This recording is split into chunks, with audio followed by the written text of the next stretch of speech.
Welcome back to Sarah's Werewolf Romance Collection, where the alphas are dominant and our heroines never back down from a challenge. Quick question for the pack before we dive into today's chaos. Where are you listening from right now? Let me know in the comments, and drop a paw print emoji if your own pet is currently judging your audiobook choices. Today we have a special one. It's funny, it's tense, and it involves a fiercely stubborn antique restorer, a very grumpy werewolf cat, and an alpha king who literally bought a phone company just to get past her block list. But before we start, if you want to support the channel and get early access to stories exactly like this, hit that join button down below.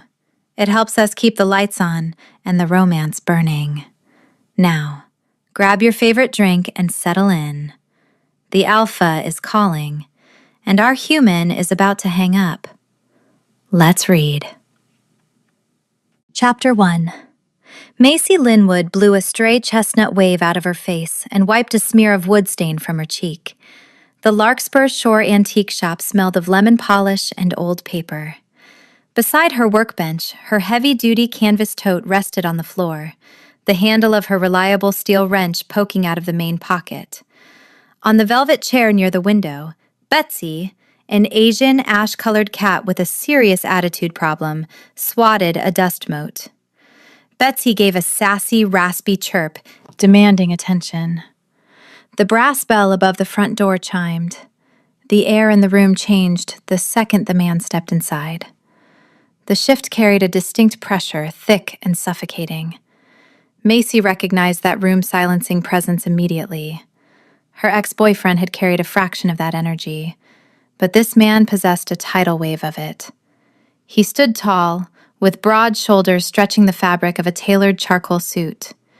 Dark, messy hair framed a sharp jawline, and his striking amber eyes scanned the room before landing on her. He smelled like crushed pine needles and rain. He was a werewolf. An alpha, judging by the possessive way he claimed the floor space. Great. Another arrogant wolf in an expensive suit. Just what my Tuesday needed. Macy tapped a specific 3-beat rhythm on her thigh, pushing down her annoyance. She grabbed a polishing cloth and walked to the front counter. "Welcome to Linwood Restorations. How can I help you?" The man approached the counter. He moved with silent, calculated steps. He reached into his coat pocket and placed a gold-wrought ceremonial box onto the glass display case. A solid gold signet ring caught the overhead light as he pulled his hand back. "I need an appraisal on this," he said. His voice rumbled, carrying a quiet command that demanded immediate obedience. "It is a pack heirloom. I need the documentation by tonight." Macy looked at the intricate gold box, then back up to his amber eyes. She offered a polite, practiced retail smile. "It is a beautiful piece. I can have the paperwork ready for you in 3 business days." His brow furrowed. He tilted his head to the side, a gesture Macy knew wolves use to focus their hearing. He listened for her racing pulse, but Macy kept her breathing steady. "I said tonight," he repeated, pushing a fraction of that alpha command into his tone. "And I said 3 business days," Macy replied, crossing her arms. "I do not bump my current clients for walk-ins, regardless of how important you think your schedule is. Do you want me to write up the intake form, or do you want to take it somewhere else?" The alpha stared at her. He searched her face for fear or submission. When he found none, a smirk tugged at the corner of his mouth. The irritation in his posture vanished, replaced by genuine intrigue. "Cade Sullivan," he said, tapping the glass. "Write up the form, Macy." 3 days. He turned and walked out the door, leaving the shop feeling empty in his wake. 2 hours later, a delivery boy struggled through the front door carrying 50 red roses. Macy frowned, signing for the ridiculous bouquet. She pulled the small white card from the center of the flowers. "To the woman who doesn't blink. Cade." Below the message, he had written his personal cell number. Macy rolled her eyes. The lavish display of wealth hit way too close to home. She pulled her phone from her back pocket, typed his number into her contacts, named it Do Not Answer, and hit block. She tossed the roses into the trash bin behind the counter. Betsy jumped down from her chair, sniffed the discarded flowers, and sneezed in pure disgust. Chapter 2. Sunlight hit Macy's face, waking her from a dreamless sleep. She stretched her legs and reached for the nightstand, grabbing her phone to check the time. The screen lit up, display a glaring circle with a slash through the signal bars. No service flashed in the top corner. Macy frowned. She restarted the device. The screen booted back up, but the signal remained dead. From the doorway, Betsy let out a demanding yowl. The ash-colored cat trotted into the room, her tail flicking with pure impatience. Macy sighed, tossing the blankets aside. She filled the ceramic food bowl in the kitchen, watching the feisty feline attack the kibble as if she hadn't eaten in weeks. "I have to go to the store," Macy told the cat. "Don't break anything." Macy grabbed her canvas tote, verifying her heavy steel wrench rested securely at the bottom. She locked the apartment door and jogged down the stairs to the street. Her vintage, cherry blossom pink Vespa sat parked by the curb. She strapped on her helmet, kicked the engine to life, and merged into the morning traffic of Larkspur Shore. The Apex Wireless branch occupied a corner lot 3 blocks away. When Macy pushed through the glass doors, chaos greeted her. 3 employees scrambled behind the counter, dealing with frustrated customers. Macy spotted the store manager, a balding man named Greg, wiping sweat from his forehead with a tissue. Macy bypassed the line and walked straight up to him. "Greg, my phone is a brick. What is happening?" Greg looked at her, his eyes wide and panicked. "Macy, I cannot help you. I cannot help anyone. The entire system is locked down." "Did a tower fall over?" she asked, setting her canvas tote on the counter. "Worse," Greg whispered, leaning in close. "A private holding firm bought the entire corporation overnight. We are talking an obscenely expensive acquisition. They wiped out the board of directors at 4 a.m. The new owner locked the network down for a server migration, but none of us have the bypass codes." Macy stared at him. She felt a sudden, sharp twist in her gut.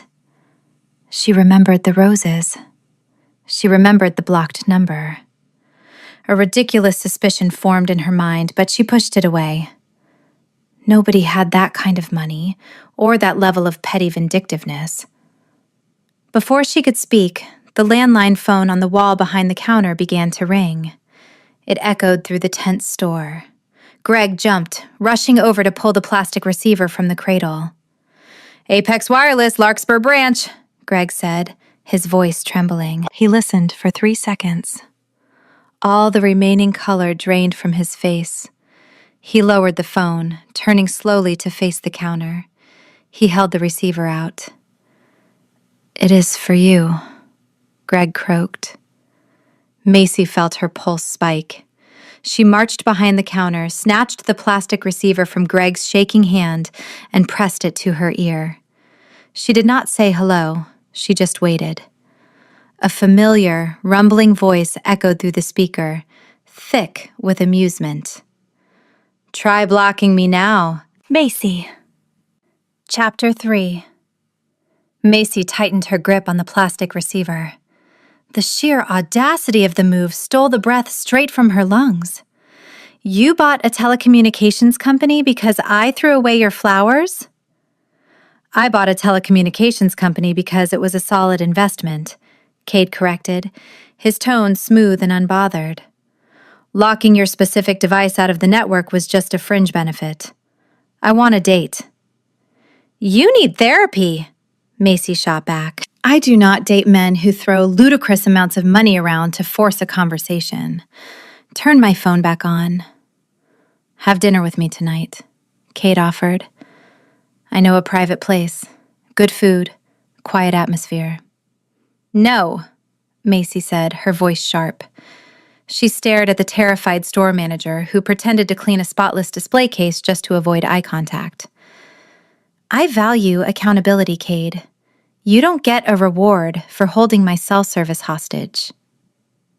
A brief silence hung on the line. When Cade spoke again, the amusement faded, replaced by a competitive edge. "A wager, then." Macy paused. "What kind of wager?" "Mini-golf," Cade said. "Tonight at 8. The Neon course down by the pier. If you win, I sell the company back tomorrow morning and leave you alone. If I win, you cook me dinner at your place." He bought a corporate giant just to force a date. I need to win this game just to wipe that smug tone out of his voice. "Fine," Macy snapped. 8 o'clock. Do not be late." She slammed the receiver down onto the cradle, ignoring the wide-eyed stares of the store employees. She grabbed her canvas tote and stormed out to her pink Vespa. The ride back to Linwood Restorations felt too short to burn off her adrenaline. She unlocked the shop doors, flipped the sign to open, and pulled her cell phone from her pocket. The signal bars jumped to full strength. He had turned her service back on. She walked behind the counter and set the phone down. A moment later, the screen lit up with an incoming call from an unknown number. She tapped the speaker icon. "Did you get my location pin?" Cade asked. "I know where the pier is," Macy said, opening a jar of wood polish. Behind her, a raspy chirp broke the quiet of the shop. Macy turned her head. Betsy, the ash-colored menace, sat perched on the highest display shelf. The cat stared directly into Macy's eyes. Slowly, deliberately, Betsy raised one paw and pressed it against a vintage ceramic vase. "Betsy, do not," Macy warned, her voice dropping. The cat pushed. The vase tipped over the edge, plummeting toward the hardwood floor. It shattered into a dozen pieces with a loud, chaotic crash. Through the phone speaker, Cade let out a booming, genuine laugh. The sound filled the shop, rich and uninhibited. Macy closed her eyes, fighting the traitorous flip in her stomach. The Alpha King had a terrible sense of humor, but the sound of his laughter made her tap that 3-beat rhythm on her thigh all over again. Chapter 4. Neon Pirate Cove glowed against the dark night sky. Artificial palm trees wrapped in green fairy lights flanked the entrance, and a massive fiberglass volcano erupted with red-dyed water every 5 minutes. Macy stood near the ticket booth, holding a blue plastic putter. She wore faded jeans, a loose sweater, and her chestnut waves pulled back into a messy knot. A low, rumbling engine drowned out the pop music playing from the outdoor speakers. A midnight blue Aston Martin DB11 glided into the gravel parking lot, looking entirely out of place next to the minivans. The driver's door opened, and Cade stepped out. He wore a custom black suit, no tie, with the top 2 buttons of his shirt undone. He looked like a lethal predator arriving at a children's birthday party. He walked toward her, his long strides eating up the distance. Macy held out a bright yellow putter. "I got you the standard size. Try not to break it." Cade took the club. His large hands swallowed the rubber grip. He tested the weight, looking at the cheap metal shaft with open disdain. "I feel underdressed," he noted, gesturing to the glowing plastic skulls lining the walkway.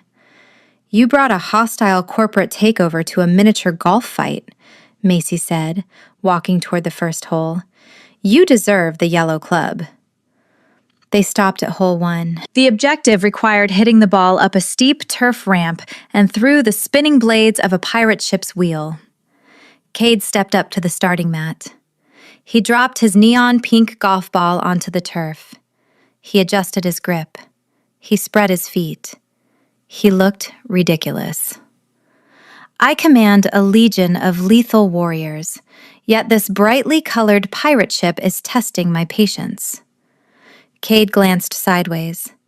Macy stood a few feet away, leaning on her putter. She stared right at him. Her hazel eyes tracked his movements, sharp, intelligent, and completely devoid of fear.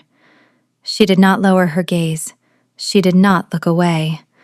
She just watched him with a small, knowing smirk on her lips. Cade felt a strange, foreign heat rush to his ears. His heart gave a hard, frantic thump against his ribs. He lost his train of thought entirely. He looked back at the pink ball, gripped the yellow club, and swung. The putter caught the edge of the rubber mat. The club bounced over the top of the ball, hitting empty air. The pink sphere remained perfectly still. Macy let out a short, quiet snort. Cade froze, his shoulders rigid. The Alpha King of the North Ridge Pack, a man who instilled terror in rival territories, had just missed a stationary target. He turned his head, his ears burning a distinct shade of pink. "Warm-up swing," Cade stated, his voice tight. "Sure," Macy said, tapping her blue putter against her shoe. "Just try not to pull a muscle on the next one, Your Majesty." Chapter 5. Cade stared at the pink golf ball. It mocked him from the synthetic grass. He shifted his grip on the yellow putter. The rubber handle felt inadequate and fragile against his broad palms. Macy stood mere inches away, resting her weight on her blue club. A confident smirk played on her lips. "Take your time," Macy offered. "The pirate ship remains anchored." Cade squared his shoulders. He refused to let a miniature obstacle course defeat him. He locked his gaze on the target, pulled his arms back, and swung. He channeled too much power. He forgot to mask his raw strength. Crack! The thin metal shaft of the yellow putter snapped right down the middle. The force of the swing sent the club head rocketing forward. It bounced off the plastic ship hull and splashed straight into the red-dyed water of the artificial volcano. Cade stood frozen. He held a jagged, broken metal stick in his hands. Macy burst into laughter. The sound echoed through the neon-lit park, bright and unrestrained. "I misjudged the structural integrity of the equipment," Cade stated. He set the broken handle down on the turf mat. "You swung it like a medieval broadsword," Macy countered. She stepped closer, closing the distance between them. "You do not need to conquer the ball, Cade. You just need to guide it." She walked right up to him. Cade felt a rush of heat radiate from her skin. She reached down, retrieved another pink ball from her pocket, and set it on the mat. Then, she handed him her blue putter. "Try again," she instructed. Cade took the club. Macy stayed right beside him. She placed her hands over his, her slender fingers guiding his grip. Her touch sent a jolt of raw electricity straight down his spine. His heart began thumping with a heavy, frantic rhythm. He could hear his own pulse hammering in his ears. "She treats me like a normal man, not a king who rules an army." "Keep your shoulders relaxed," Macy murmured. Her gaze stayed focused on his hands. "This game requires finesse, not brute force." "I spent my childhood training for combat," Cade admitted. His voice dropped to a low rumble. "My instructors focused on breaking bones, not playing games on synthetic grass." Macy paused. She tilted her head, looking up at him. The neon lights cast a soft glow over her hazel eyes. She saw the truth in his statement, recognizing the burden he carried even as a boy. Her expression softened. "Consider this your first lesson in having fun," Macy said. She stepped back, giving him room. Cade took a breath, adjusted his stance just as she showed him, and tapped the ball. It rolled up the ramp, slipped past the spinning wooden wheel, and dropped into the hole with a satisfying clink. "Better," Macy smiled. "Now go rent another club from the front desk. You owe me 18 holes." Cade walked to the ticket booth. The teenager behind the glass looked terrified when Cade requested a replacement. He handed over a green putter, refusing to charge for the broken yellow one. Cade returned to the course, determined to win the wager. They moved through the remaining holes. Cade struggled with the delicate taps required, while Macy played with practiced ease. They exchanged banter at every turn. Macy refused to let him win, and Cade found her competitive spirit intoxicating. He watched her line up a difficult shot around a windmill, admiring her focus. He had spent his life surrounded by people who yielded to his every command. Macy challenged him at every step. As they walked to the next tee, Cade pointed to the heavy-duty canvas tote she had left in her Vespa's storage compartment earlier. "You carry heavy tools everywhere. Why?" "I restore antiques," Macy explained, lining up her next shot. "Old furniture holds secrets. Sometimes, you need a steel wrench to loosen a stubborn bolt. I prefer to be prepared." "Prepared for furniture or prepared for trouble?" Cade asked. Macy hit the ball. It banked off a wooden bumper and rolled near the hole. "Both. I have a strict rule about the company I keep. If someone brings trouble, I show them the door." Cade noted the warning in her tone. He knew she referenced her past, the ex-boyfriend who betrayed her. He vowed right then to never give her a reason to reach for that wrench. "I bring a different kind of trouble," Cade said, sinking his shot. "But I always pay my debts." Chapter 6. They reached the 18th hole. A towering fiberglass kraken guarded the final cup, its purple tentacles wrapped around the turf. Macy needed one solid putt to secure her victory. "Pressure is on," Cade teased. He leaned against his green putter, watching her. Macy scoffed. She adjusted her grip on the blue club. "I do not feel pressure, Cade. I deliver results." She swung. The blue ball rolled across the artificial grass, navigated the narrow gap between the kraken's tentacles, and dropped straight into the cup. The neon sign above the hole flashed, declaring her the winner. Macy turned to him, a triumphant smile on her face. "I win. You sell Apex Wireless." Cade nodded. He accepted his defeat with grace. "I yield. I will contact my brokers in the morning. The telecommunications company will go back on the market. It will yield an exorbitant payout anyway." "Good," Macy said, walking toward the exit. She handed her blue club to the teenager at the front desk. Cade returned his green putter as well. They walked side by side into the gravel parking lot. The crunch of the rocks beneath their shoes filled the quiet space. The night air carried a cool breeze, rustling the artificial palm trees near the entrance. Macy felt the lingering heat from his touch on her hands. She tried to ignore the thumping rhythm in her chest, but Cade possessed an undeniable magnetic pull. Macy stopped beside her cherry blossom pink Vespa. She ran her fingers over the smooth, restored metal, steadying her nerves. Cade stood near his midnight blue Aston Martin, the sleek machine reflecting the streetlights. He leaned against the driver's side door, crossing his arms over his chest. "I honored the wager," Cade stated.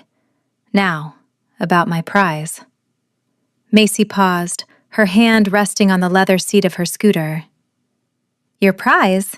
You lost." "I agreed to sell the company if you won," Cade clarified, taking a step closer. "But I never rescinded my original request. I still want that dinner date." Macy narrowed her eyes. She looked at his custom black suit, the sharp line of his jaw, and the undeniable power radiating from him.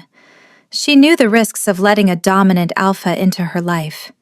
Her past taught her to build walls, to keep men like him at a safe distance.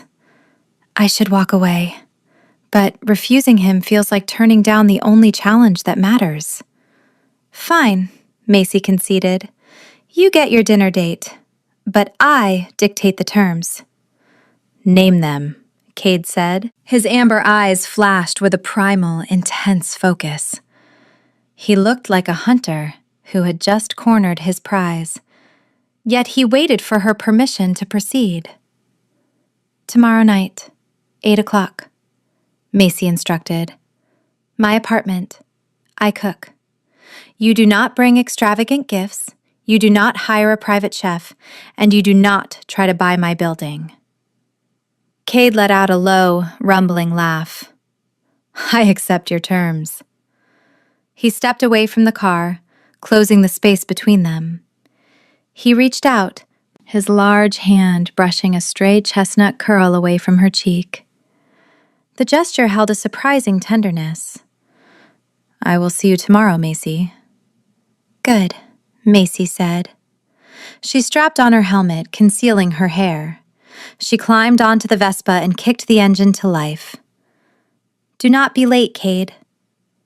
She sped out of the parking lot, leaving him standing next to his luxury car. Cade watched the taillight of her pink scooter disappear down the street. A profound sense of anticipation settled in his chest. He had secured the date, but he knew the real challenge had just begun. He opened the door of the Aston Martin, slid into the driver's seat, and started the engine. The powerful roar of the car matched the rising energy in his veins. He had less than 24 hours to prepare for his entry into her world. Chapter 7. Macy stood in her small kitchen, chopping fresh tomatoes on a wooden board. The apartment felt warm, the air thick with the aroma of roasted garlic. She wore a simple green sundress, her bare feet padding across the linoleum floor. The front door swung open. Tessa, Macy's younger sister, strolled inside. Smears of blue and yellow paint covered her oversized overalls. She carried a canvas under one arm and a box of brushes in the other. "Something smells amazing," Tessa announced, dropping her supplies on the dining table. "Are we having a feast?" "I am having a guest," Macy corrected, scooping the tomatoes into a hot pan. "You are eating leftovers in your room." Tessa raised an eyebrow, a mischievous grin spreading across her face. "A guest? Is this the billionaire who bought a phone company just to bypass your block list?" "He sold it this morning," Macy said, stirring the sauce. "And yes, it is him. Behave yourself, Tessa. No wild questions." A raspy chirp interrupted them. Betsy, the Asian ash-colored cat, trotted into the kitchen. The feisty feline rubbed against Tessa's paint-stained legs, demanding attention. Betsy possessed wiry, patchy fur and huge golden eyes that made her look like a grumpy gremlin. "Betsy hates everyone," Tessa noted, scratching the cat behind the ears. "If she bites him, you have to cancel the date." A sharp knock echoed from the front door. Macy felt a sudden flutter of nerves. She wiped her hands on a towel and walked to the entryway. She unlocked the deadbolt and pulled the door open. Cade stood in the hallway.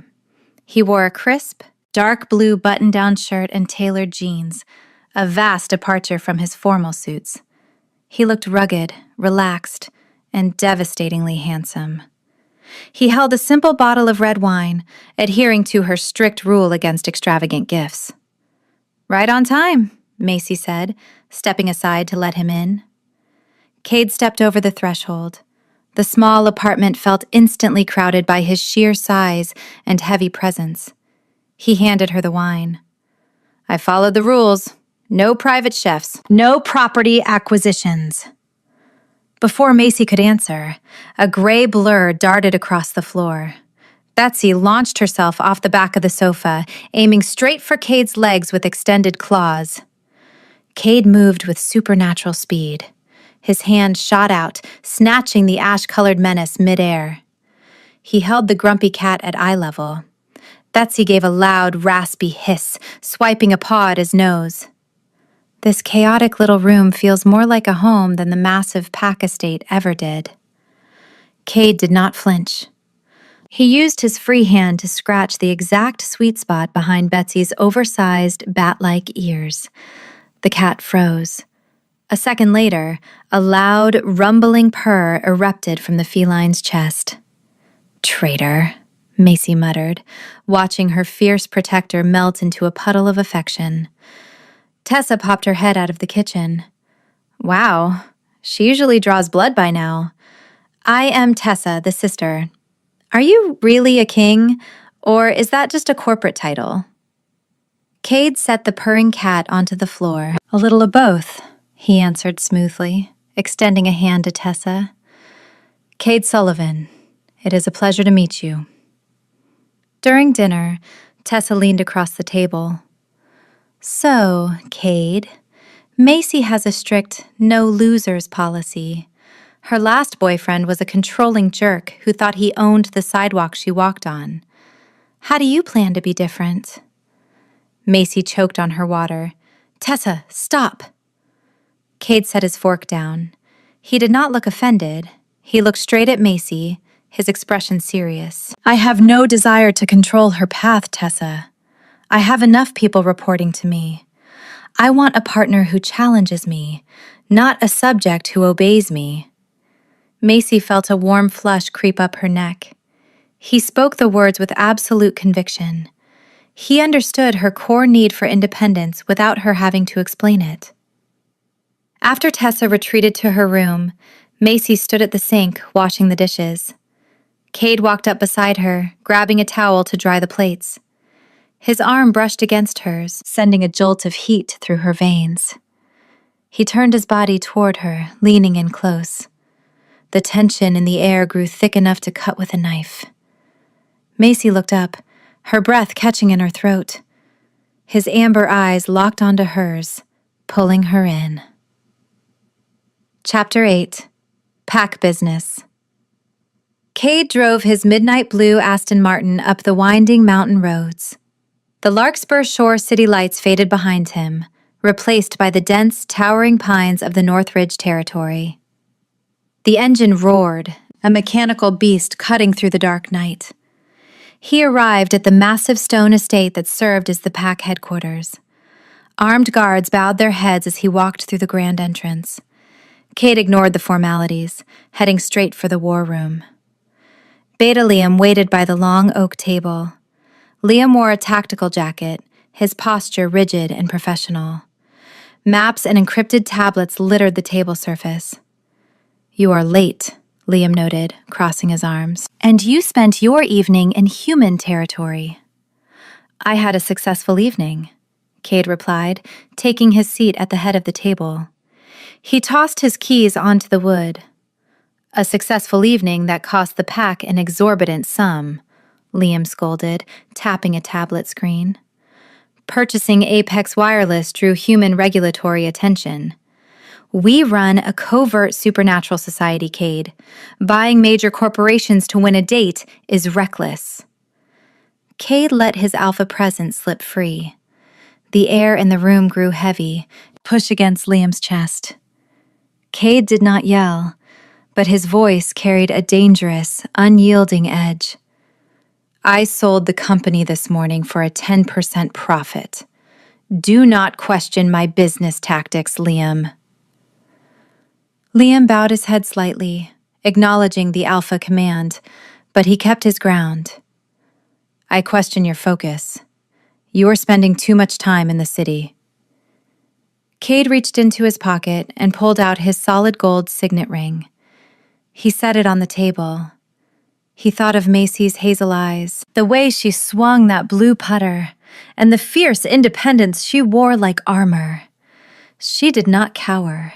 She did not break. She might be my mate, Liam, Cade admitted, the words echoing in the quiet room. Liam froze. The frustration drained from the beta's face, replaced by genuine shock. A mate changed everything. Aluna was the heart of the pack, essential for morale and stability. A human?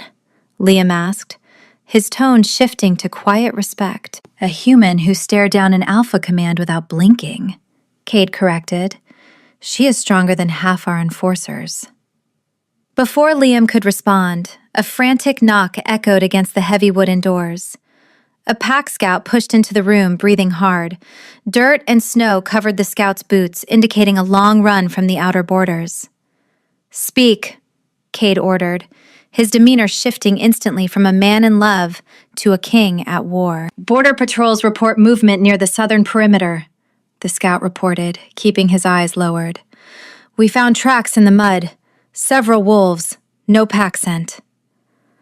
I will burn this entire forest to the ground before I let a rogue get within 10 miles of her shop. How many tracks? Cade asked, leaning over the table to inspect the map. At least 6 distinct sets of prints, the scout replied. They move in a coordinated formation. This is not a random group of strays. They have a leader. They stayed just outside our scent range, using the wind to mask their approach. Garrick, Liam muttered, speaking the name of the bitter rival who had sworn revenge on the North Ridge Pack years ago. He has been recruiting castouts from neighboring territories. Cade's jaw tightened. Garrick was a scarred, ruthless killer who understood tactical warfare. If Garrick knew about Macy, he would use her as leverage. He would target the antique shop just to draw Cade out into an ambush. We do not wait for them to strike, Cade declared. We fortify our positions. Liam, I want eyes on Linwood Restorations. Send 2 of our best undercover operatives to watch the street. Liam nodded, typing the orders into his encrypted tablet. The pack machinery sprang into action, preparing for the inevitable clash. Cade looked at the map on the table. The rogues were probing for weaknesses, looking for a way to strike. Cade knew he had to get Macy out of the city. He needed to take her somewhere secure, away from the vulnerable storefront and the chaotic apartment. He needed to take her to the Frostvale cabin. He picked up his gold signet ring and slid it onto his finger. The game of courtship was over. The war had begun. Chapter 9. Friday morning sunlight hit the Larkspur Shore pavement. Macy steered her cherry blossom pink Vespa to the curb, killed the engine, and pulled off her helmet. She grabbed her canvas tote from the storage compartment, feeling the familiar, reassuring weight of her heavy steel wrench resting at the bottom. She unlocked the front door of Linwood Restorations. The shop smelled of lemon polish and aged wood.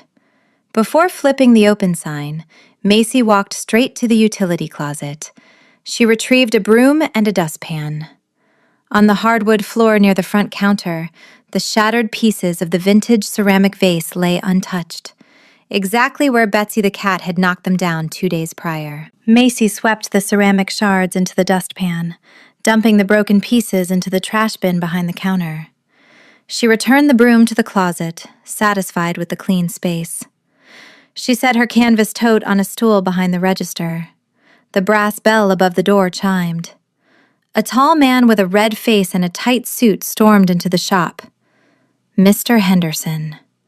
He possessed a terrible temper and a habit of demanding premium work for cheap prices. He carried a restored grandfather clock pendulum in his hands. "This bill is an outrage," Henderson barked, slapping the invoice onto the glass display case. "You charge an astronomical price tag for simple brass polishing. I refuse to pay this." Macy kept her breathing steady.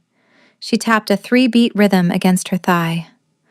"Mr. Henderson, that pendulum required 3 days of detailed chemical restoration to remove a century of rust.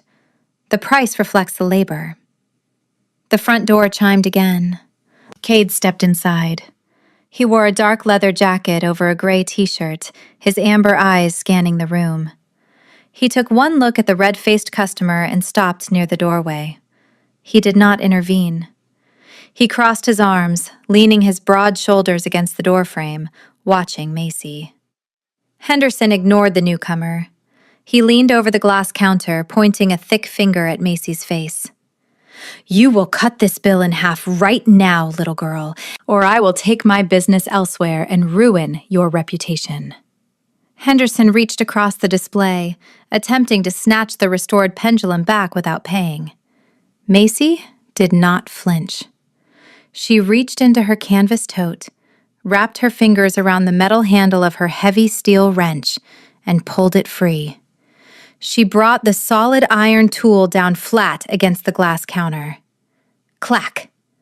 The sharp sound echoed through the quiet shop. Henderson froze, his hand hovering inches from the brass pendulum. Take your hand off my counter, Macy instructed. Her voice held zero hesitation. You will pay the invoice in full, or you will leave the pendulum. If you threaten me again, I will show you the door. Henderson stared at the heavy metal wrench. He swallowed hard. The red flush drained from his cheeks. He pulled a leather wallet from his jacket, tossed a stack of bills onto the glass, and grabbed his pendulum. He hurried out the door, avoiding Cade's gaze. Cade let out a low rumble of amusement. He pushed off the doorframe and walked toward the counter. You handled that with impressive efficiency. I have a strict policy about disrespectful guests, Macy replied, dropping the wrench back into her canvas tote. She counted the cash and placed it in the register. He did not try to save me. Macy realized the truth with a jolt. My ex-boyfriend would have broken that man's jaw just to prove his dominance. But Cade respected my space. He let me fight my own battle. I came to ask you a question, Cade said, resting his hands on the glass display.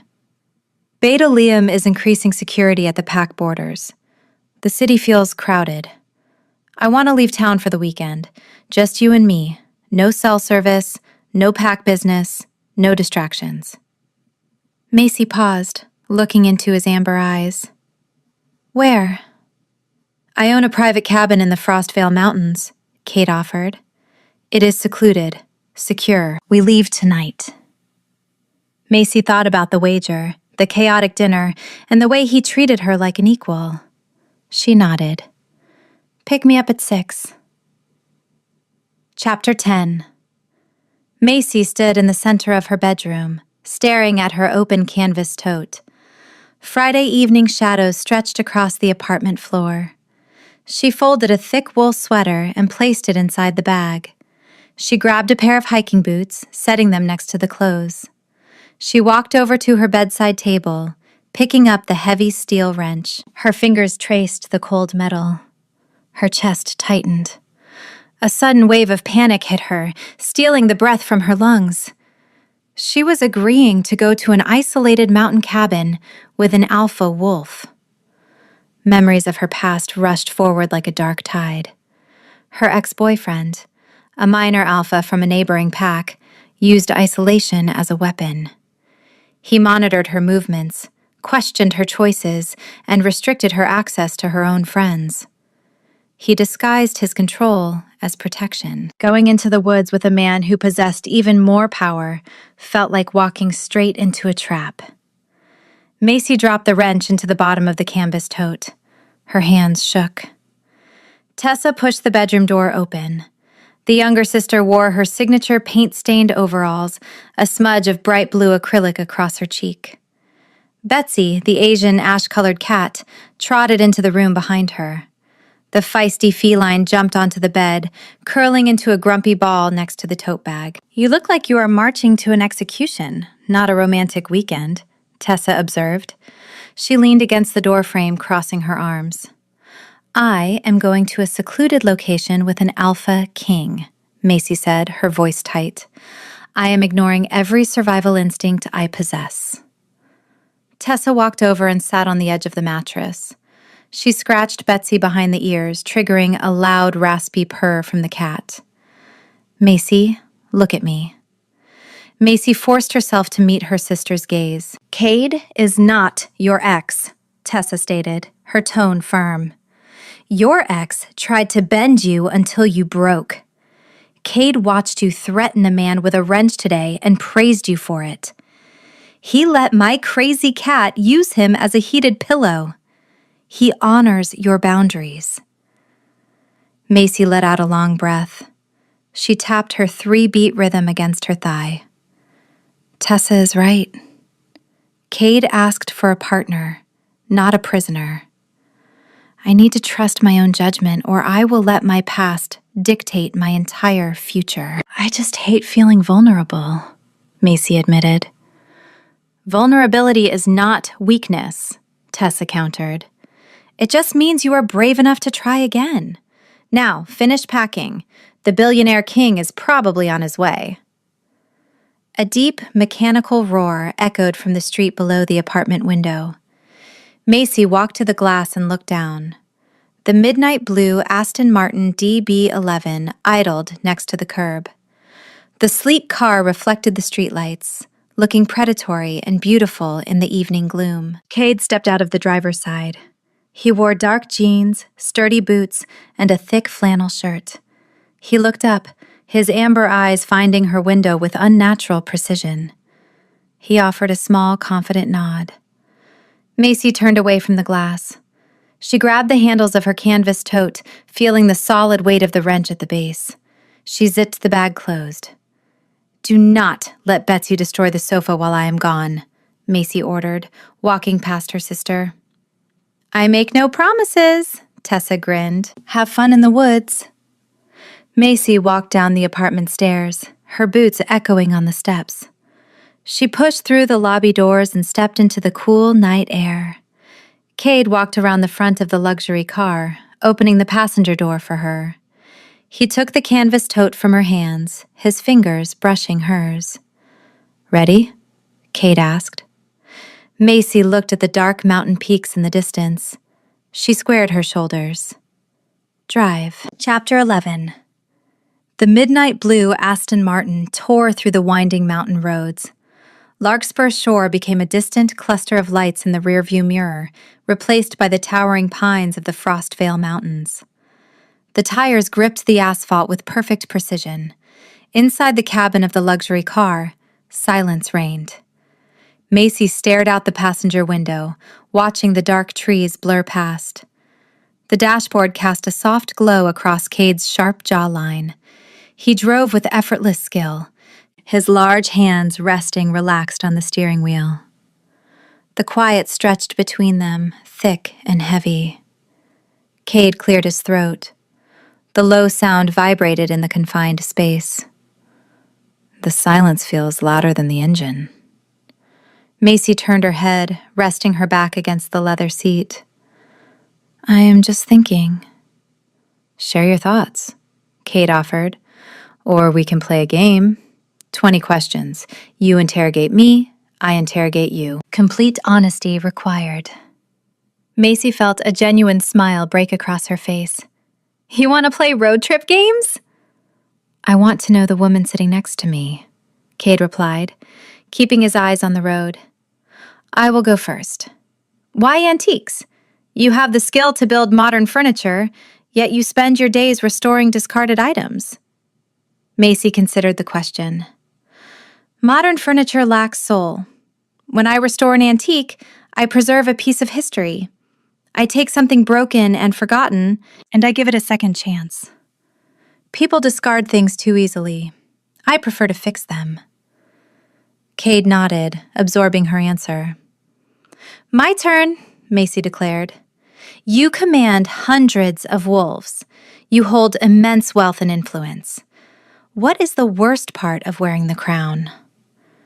Cade gripped the steering wheel tighter. The question hit a nerve. He stared at the dark road ahead, choosing his words. "I spent years guarding my weaknesses from my enemies. Yet with her, the truth demands to be spoken." "The isolation," Cade admitted, his voice dropping to a raw rumble. "An alpha must project flawless strength at all times. If I show fear, the pack panics. If I show doubt, rivals challenge my borders. I spend every hour of my life being a shield for others. Nobody ever asks who protects the shield." Macy let the weight of his confession settle in the car. She saw past the imposing Alpha King and recognized the exhausted man beneath the title. She reached across the center console. She placed her hand over his, letting her fingers rest against his knuckles. Cade turned his hand over, tangling his fingers with hers. The contact sparked a rush of heat up his arm. He did not let go. "Your turn," Macy whispered. "Who broke your trust?" Cade asked, his tone shifting into something fierce and protective. "Tessa mentioned a man who tried to control you." Macy swallowed the lump in her throat. "His name was Julian. a low-ranking alpha from the eastern borders. He hated my independence. He isolated me, disguised his jealousy as pack protection, and punished me whenever I made a choice without his permission. When I finally left him, I swore I would never let another wolf dictate my life. Cade's amber eyes flashed in the dark. A low, dangerous growl vibrated in his chest. If Julian ever steps foot in Larkspur Shore, I will tear him apart. I do not need you to fight my ghosts, Cade. Macy squeezed his hand. I just need you to respect my choices. Always, Cade promised. The temperature outside plummeted. The first white flakes of snow hit the windshield, melting against the glass. The paved road turned into a dirt trail, winding deeper into the dense forest. Cade slowed the Aston Martin, navigating a sharp turn. The headlights swept across a clearing, illuminating a massive 2-story log structure.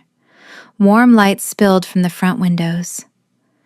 "We are here," Cade announced, shifting the car into park. "Welcome to the Frostvale Cabin." Chapter 12. The mountain air bit at Macy's cheeks the moment she stepped out of the Aston Martin. Thick snow blanketed the ground, crunching under her hiking boots. Wind howled through the towering pines, carrying the promise of a severe winter storm. Cade pulled her canvas tote from the trunk. He walked beside her, using his broad frame to block the biting wind. They approached the front porch. To their right, a sturdy wooden woodshed stood packed with dry logs. Macy's eyes caught a glint of metal near the shed's foundation. A rusted steel pipe leaned against the wood, half buried in the snow. Her restorer's mind logged the object out of pure habit. Cade unlocked the heavy oak door and pushed it open. Macy stepped inside, brushing snow from her jacket.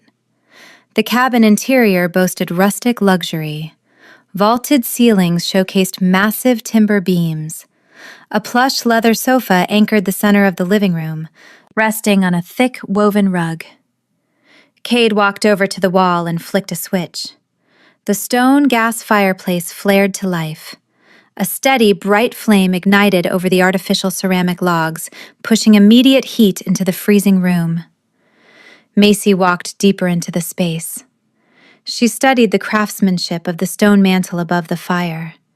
A bright orange flare gun rested on the rock ledge, a stark contrast to the natural tones of the cabin. "Emergency supplies," Cade noted, catching her gaze. "The weather here turns violent without warning. Cell service drops. The flare gun signals the border patrols if the roads wash out." Macy nodded. She took off her jacket and draped it over a wooden chair. Outside, the wind screamed, rattling the thick window panes. The storm intensified, dumping heavy snow against the glass. The overhead lights flickered. They hummed, dimmed, and then died completely. The cabin plunged into darkness. The only source of illumination remained the gas fireplace. The steady flame cast dancing shadows across the log walls. Macy knew the gas fixture did not burn down to embers. It provided a relentless, unchanging heat. "Power grid failed," Cade stated. He set her canvas tote near the sofa. "The storm knocked out the lines down the mountain. We are cut off." Macy walked toward the fireplace, sitting down on the thick, woven rug to soak in the warmth. Cade joined her. He sat close, their shoulders almost touching. Werewolves ran hot, and his body radiated a furnace-like heat that pushed the winter chill away. The storm trapped us in this room, Macy thought, staring into the bright, steady flame. But looking at him, I do not feel caged. I feel secure. "Are you afraid of the dark?" Cade asked, his voice a quiet rumble in the quiet room. "I am an antique restorer," Macy smiled, pulling her knees to her chest. "I spend half my life digging through dusty basements with a flashlight. A little darkness does not bother me." Cade reached out, his fingers tracing the line of her jaw. The simple touch sent a jolt of raw electricity straight to her core. The playful banter from the car vanished, replaced by a deep, magnetic pull. "I brought you here to escape the city," Cade murmured, his amber eyes reflecting the firelight. "I wanted to prove I could be just a man, not a king. No pack business, no distractions." Macy turned her face, leaning into his touch. Her heart hammered a frantic rhythm against her ribs. She looked at his lips, then back up to his eyes. The walls she built to protect herself crumbled under the weight of his genuine affection. "You do not have to prove anything to me, Cade," Macy whispered. "You already did." The wind raged outside, hammering the cabin with snow and ice. Inside, shielded by the steady flame and the quiet isolation, the space between them vanished. Cade leaned forward, closing the final distance. Chapter 13. The wind battered the exterior log walls of the Frostvale cabin. Inside the living room, the steady flame of the gas fireplace illuminated the space.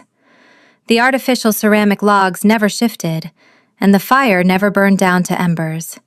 It produced a relentless, unchanging heat that pushed the winter storm away. Macy sat on the woven rug, pulling her knees to her chest. She wore her faded jeans and thick wool sweater. Cade sat mere inches away. He rested his elbows on his knees, his imposing frame blocking the draft creeping in from the frost-covered window panes. They watched the bright orange and blue flames. The blizzard outside severed their connection to the city. No pack politics hovered over Cade. No antique restoration deadlines pressured Macy. The bright orange flare gun rested on the stone mantel above the fireplace, a silent reminder of their isolation. "You build strong walls, Macy," Cade observed. His voice rumbled, a low vibration that Macy felt in her own chest. "You construct them with sarcasm and steel wrenches." Macy rested her chin on her knees. She kept her gaze fixed on the steady fire. "Walls keep the hostile forces out. Julian taught me that lesson. He used his alpha status as a weapon. He monitored my friends, he questioned my business choices. I felt like a prisoner in my own life. I learned to strike first before anyone could lock the cage." Cade turned his head. The firelight caught the golden hue of his amber eyes. He did not offer empty apologies for her past. He leaned closer, closing the distance between them. "I do not build cages," Cade stated. "I command an army. I order enforcers into battle. But I want a partner, not a subject. I brought you here to show you the man beneath the crown." Macy turned to face him. The proximity sent a jolt of raw electricity down her spine. "You carry the weight of hundreds of lives, Cade. How do you survive the pressure?" "I endure," Cade answered, his tone dropping to a raw whisper. "An alpha must project flawless strength. If I show doubt, rivals challenge my borders. I spend every hour of my life acting as a shield for others. Nobody ever asks who protects the shield. The isolation eats at my bones."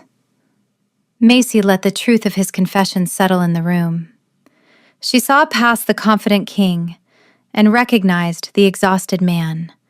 She reached out, placing her hand against his cheek. His skin felt like a furnace.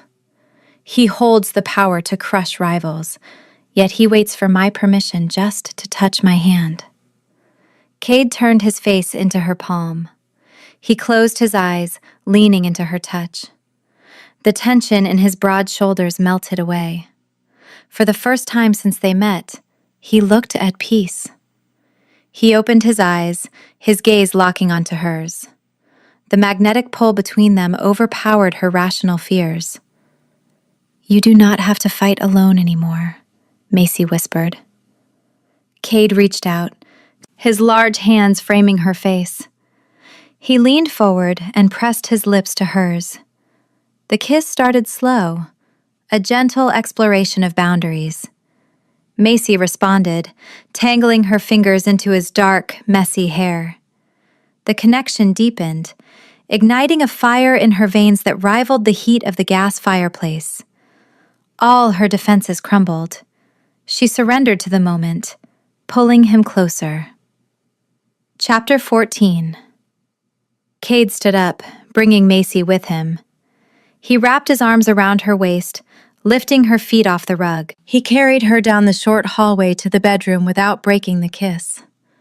The cabin remained quiet, insulated from the howling blizzard outside. He set her down beside the large oak bed, his hands resting on her hips. Moonlight filtered through the frosted glass, casting a soft, silver glow over the room. Cade stepped back, giving her space. He pulled his thick flannel shirt over his head, tossing it onto a nearby chair. Scars lined his chest and torso, souvenirs from a lifetime of defending his pack. He possessed an athletic, powerful physique, built for survival and war. Macy reached for the hem of her wool sweater. She pulled it up, but a sudden spike of panic hit her chest. She froze. Her mind flashed back to her ex-boyfriend, the demands, the expectations, the loss of control. Her hands trembled. She lowered her arms, her knuckles turning white. Cade noticed the shift in her demeanor. He stopped. He did not push forward. He took a deliberate step back, putting distance between them. "Talk to me," Cade commanded softly. His amber eyes held zero judgment, only patience. "I hate feeling vulnerable," Macy admitted, her voice shaking. "I hate losing the upper hand." "You are not losing anything, Macy," Cade reassured her. He kept his hands at his sides. "You dictate the pace. If you want me to stop, I walk out that door. You hold the power here. I yield to you." "She yields to me not out of fear, but out of trust, a gift worth a kingdom." Macy let out a breath. The panic in her chest dissolved. He was not Julian. Cade honored her boundaries. She stepped forward, closing the gap he had created. She reached out, pressing her palms flat against his scarred chest. The heat of his skin anchored her to the present. She pulled her sweater over her head, dropping it to the floor. She unbuttoned her jeans, letting them fall. Cade watched her, his eyes dark with desire and reverence. He reached out, his touch gentle as he traced the curve of her waist. They fell onto the oak bed. The romance ignited, passionate and intoxicating. Cade worshipped her skin, taking his time to map every inch of her body. He mapped her responses, learning the exact cadence of her breathing. He spoke quiet words of devotion against her neck. Macy matched his energy, pulling him down, demanding his touch. The chemistry between them felt palpable, a collision of human grit and alpha fire. She found the release she needed, the secret loneliness she carried for years vanishing under his weight. Hours later, Macy lay curled against Cade's side. His heavy arm rested across her waist, keeping her anchored. The storm outside raged, but the bedroom felt secure. Macy closed her eyes, drifting into a deep, dreamless sleep. At 3 a.m., a harsh, violent crash shattered the silence. Macy jolted awake. The sound of breaking glass echoed from the living room. Cade snapped his eyes open. His pupils dilated, the golden alpha fire flaring in the dark. A deep, guttural snarl ripped from his throat. The peace of the cabin vanished. Chapter 15. Cade sprang out of the bed. He shoved Macy behind him, putting his broad back between her and the bedroom door. The scent of shattered pine and freezing wind flooded the hallway. A hissing sound echoed from the living room. A dense, purple gas rolled across the hardwood floors, creeping under the bedroom doorframe. "Wolfsbane," Cade choked out. He clamped a hand over his nose and mouth. The toxic flower extract acted like acid in a werewolf's lungs. Cade stumbled back. His knees buckled. The poison attacked his nervous system, draining his raw strength. He hit the floor, gasping for clean air. "Cade!" Macy shouted. She scrambled out of bed, grabbing her jeans from the floor and pulling them on. 6 distinct shadows moved through the living room. Heavy boots crunched over the broken window glass. The rogues had arrived. Garrick's men used the blizzard to mask their approach, deploying the toxic gas to neutralize the Alpha King. Cade looked up at Macy. His amber eyes burned with feral desperation. He could not fight them in his human form while poisoned. He needed his inner beast. He forced the shift. Macy stepped back, pressing her spine against the bedroom wall. The transformation looked excruciating.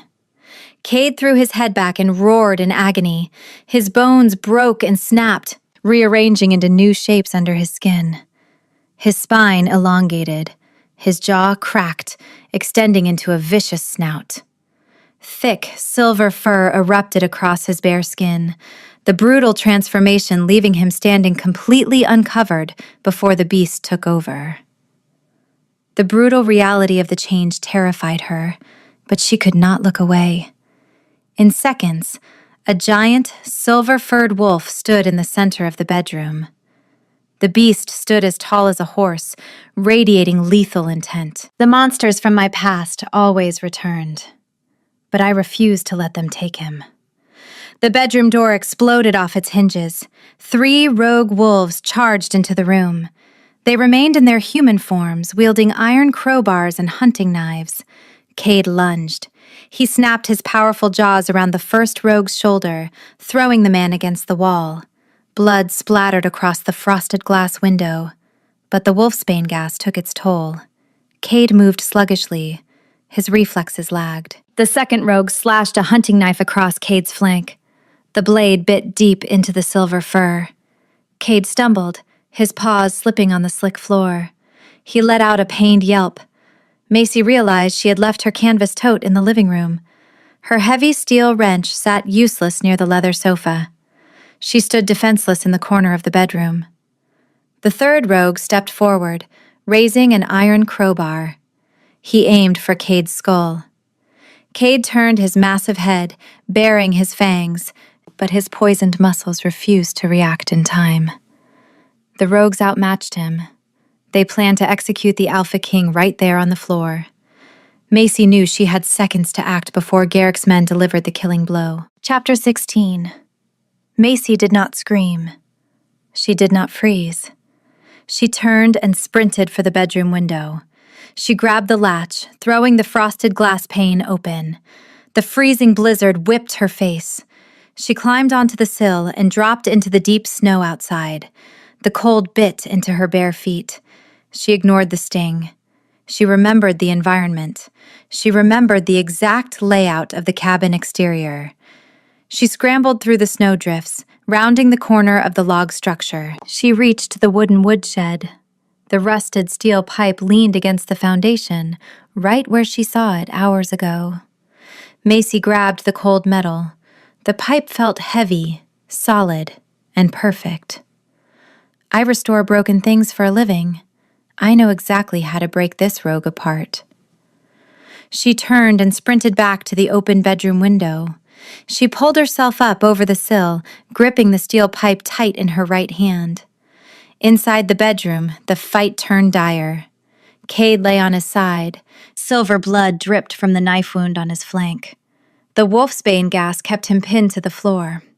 The rogue with the iron crowbar stood over the silver wolf, raising the weapon high for a fatal strike to Cade's neck. Macy rushed forward. She utilized her momentum, swinging the heavy rusted pipe with every ounce of strength she possessed.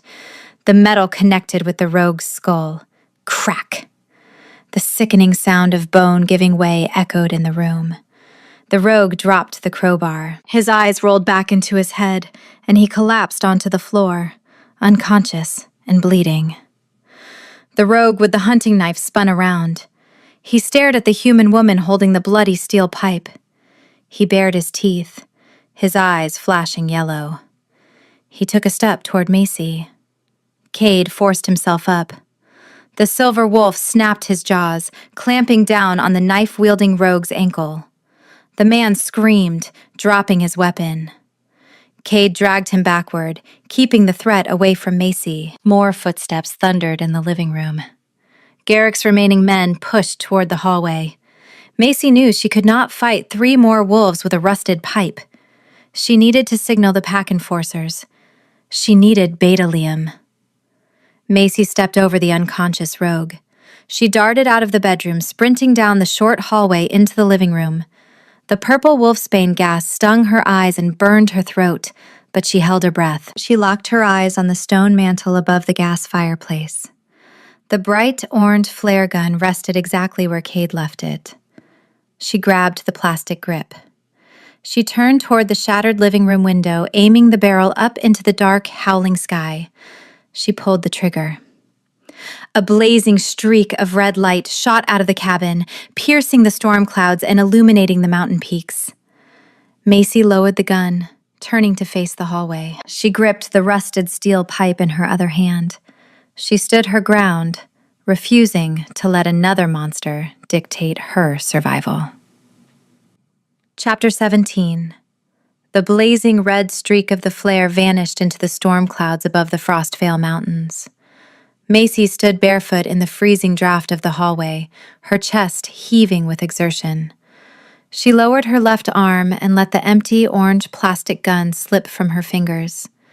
It clattered onto the hardwood floor. She shifted her entire focus to the rusted steel pipe gripped in her right hand. The metal felt cold, unyielding, and slick with rogue blood. In the living room, the purple wolfsbane gas began to dissipate, pulled out through the shattered window by the howling blizzard. The gas fireplace continued its relentless work. The artificial ceramic logs never shifted, and the bright orange and blue flames never burned down to embers. The fixture provided a steady, unchanging heat that fought a losing battle against the winter wind tearing through the broken glass. 3 rogue wolves stepped out of the haze. They remained in their human forms, clad in torn leather jackets and heavy snow boots. They carried iron pipes and rusted hunting blades. They fanned out, their yellow eyes locked on the human woman blocking the hallway. A heavy, measured footstep echoed on the front porch. The figure did not bother using the door handle. A thick, scarred hand gripped the edge of the shattered window frame. Garrick, the rogue alpha, pulled his imposing frame into the living room. His physical anatomy spoke of a lifetime spent in brutal warfare. Corded muscles strained against a tattered black shirt. Jagged, pale scars crossed his neck and jawline, evidence of past battles for dominance. His eyes burned with a bitter, toxic yellow light. Garrick surveyed the room. He noted the steady fire, the purple gas fading into the air, and his 3 subordinates hesitating near the hallway. Then, his gaze landed on Macy. He let out a low, rasping chuckle. "A human," Garrick sneered. His voice sounded like grinding stones. "The great king of the Northridge Pack hides behind a fragile little human." Macy widened her stance. Her bare feet ached from the freezing floorboards, but she refused to step back. She tapped her thumb against the rusted steel pipe in a 3-beat rhythm, locking her hazel eyes onto the rogue alpha. "I will not become a victim again, even if I have to break every bone in my own body to defend him." "He is not hiding," Macy stated. She kept her tone even, refusing to give Garrick the satisfaction of her fear. "He is poisoned. It takes a coward to use gas instead of fighting a man face to face." Garrick dropped his twisted grin. His facial expression hardened into a mask of pure, primal rage. "I take the advantage where I find it, girl. I want his territory. I want his throne, and I want the satisfaction of ending his bloodline tonight." Behind Macy, a ragged, scraping sound echoed from the bedroom. Cade dragged his towering silver wolf body toward the doorway. The wolfsbane ravaging his nervous system kept his hind legs paralyzed. Silver blood pooled beneath his flank, staining the oak floor. He bared his fangs, snapping his powerful jaws in a desperate bid to reach the hallway, but the toxic flower extract anchored him to the ground. Garrick unholstered a long, serrated hunting knife from his belt. He took a deliberate step toward the hallway. His 3 subordinates raised their weapons, preparing to charge. Macy tightened her grip on the steel pipe. She calculated the distance, ready to swing at the first skull that came within range. She knew she could not overpower 4 wolves, but she planned to make them bleed for every inch of ground they took. Chapter 18. Garrick lunged. He moved with a burst of raw, supernatural power, closing the distance between the living room and the hallway in a heartbeat. Macy swung the rusted steel pipe with devastating force, aiming straight for the rogue Alpha's temple. Garrick did not dodge. He raised his left arm, catching the heavy metal shaft with his bare hand. The impact cracked his knuckles, but he ignored the pain. He wrenched the pipe from Macy's grasp and tossed it over his shoulder. The metal clattered against the stone mantel above the gas fireplace. Before Macy could react, Garrick wrapped his massive, scarred hand around her throat. He lifted her off the floor and slammed her back against the log wall. The impact forced the breath from her lungs. Macy kicked her bare feet, her hands clawing at his iron grip. Garrick's yellow eyes bore into hers, filled with malicious triumph. From the bedroom floor, Cade watched the rogue Alpha choke the life out of Macy. His amber eyes flared with unadulterated fury. He forced his front paws underneath his chest, pushing his towering silver frame upward. His muscles screamed in agony. The silver blade wound tore wider, spilling more blood across the oak boards. He managed a single, agonizing step forward before his front legs buckled, sending his snout crashing against the floorboards. My crown means nothing if I cannot shield the woman who fights my battles. Garrick raised his serrated hunting knife, pressing the flat of the blade against Macy's cheek. "Watch her die, Your Majesty," he taunted, turning his head to look at the fallen king. "Watch me take the first piece of your kingdom." The heavy oak front door of the cabin exploded inward.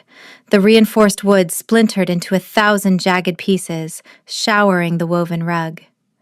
Beta Liam charged through the wreckage.